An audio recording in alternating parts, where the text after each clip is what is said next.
If you're in marketing, you have almost certainly heard the names Les Binet and Peter Field. Their work is, well, legendary. But what does it actually mean for your brand's growth?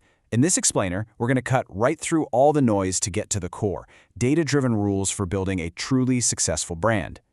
You know, it's the question that keeps so many of us up at night. You can have a brilliant creative team, a massive budget, a fantastic product, and yet the results just don't show up.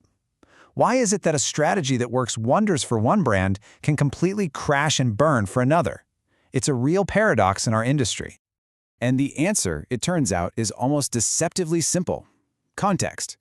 Decades of data analysis all point back to this one single thing. See, it's not about having the biggest budget or the absolute cleverest creative. It's about finally understanding that marketing principles aren't universal laws. They're more like tools that you have to adapt to your brand's unique situation. So, here's what we're going to do. We're going on a bit of a myth-busting journey. First, we'll tackle marketing's big one-size-fits-all problem. Then we'll dive headfirst into that critical tug-of-war between long-term brand building and short-term sales. We'll ask if the old rules even matter anymore, and we'll expose the surprising truth about where growth really comes from.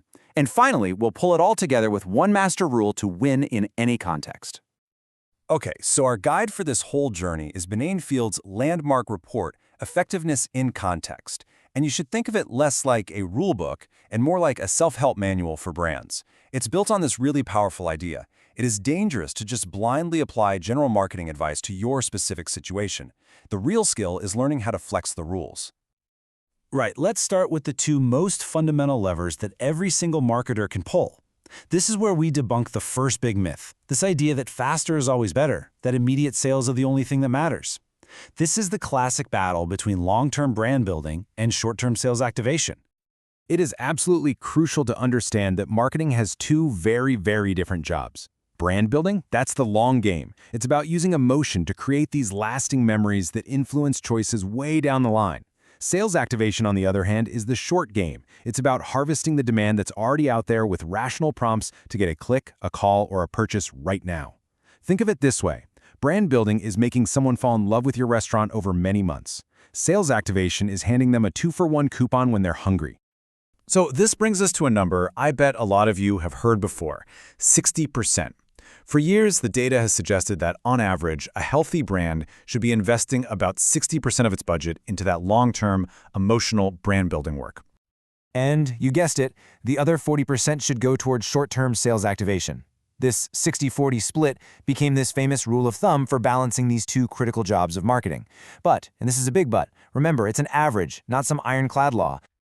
And let's be crystal clear about what the research says here. This isn't just a suggestion, it's a really stark warning. Focusing only on short-term sales activation at the expense of brand building, well, it's not just a bad strategy. The data shows it's a guaranteed path to failure in the long run. It just doesn't work.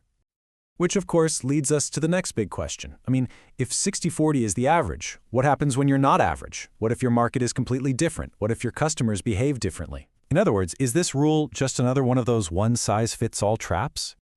This brings us right to the biggest disruptor of them all, the internet.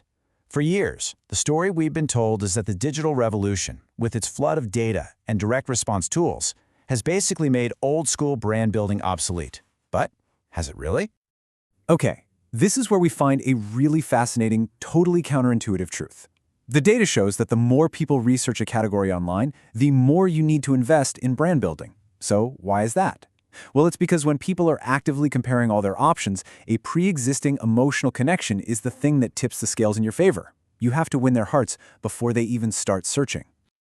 All right, now for our third and maybe the most cherished marketing myth of them all, the idea that growth comes from your existing customers. We're told all the time that it's cheaper and more effective to focus on loyalty than to go out and find brand new buyers. Well, the data is just ruthless on this point. This quote from the report really sums it up perfectly. Despite how much we love the idea of loyalty, the evidence just isn't there. Sustainable growth, it comes from somewhere else entirely. And this chart really visualizes that ruthless reality. Across almost every category you can imagine, the vast majority of growth, we're talking 85% on average, comes from penetration.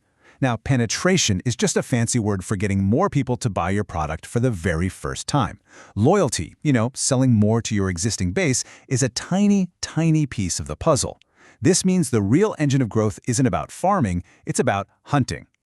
Okay, so we've busted the myths around short-termism, digital disruption, and the cult of loyalty. Now we get to the most important part. How do we take all these insights and combine them into one single actionable principle that lets us flex these rules and actually win? And it all comes down to this one beautifully simple, elegant principle. In any given context, just ask yourself, which job is harder? Building the brand or activating the sale? Whichever one it is, that's where you invest more of your budget and your effort. That is the master key to unlocking effectiveness. Let's make this really practical. In a high-consideration category like cars, people are already motivated to research and compare. Activating a sale is the easy part. The truly difficult job is building a brand so powerful that you're even on their consideration list in the first place. So you lean into brand. Now let's flip it. For low-consideration stuff like snacks, building some basic brand awareness is pretty easy. The much harder job is triggering that impulse purchase right there at the shelf when they're surrounded by competitors. So you lean into activation. And this applies everywhere. Are you an unknown startup? Brand building is harder. Are you a well-known brand in a totally cluttered e-commerce space? Activation is hard. And that right there brings us to the ultimate takeaway. Marketing effectiveness isn't about finding some magic number like 60-40 and just applying it everywhere. It's about deeply, truly understanding your brand's specific context, your category, your customers, your challenges, and then having the courage to flex the rules to fit that reality. So I'll leave you with this. Forget all the generic best practices you've ever heard. Ask yourself this one simple but incredibly powerful question. For your brand, in your market, right now, what's the harder job? The answer to that question, that's where your focus needs to be.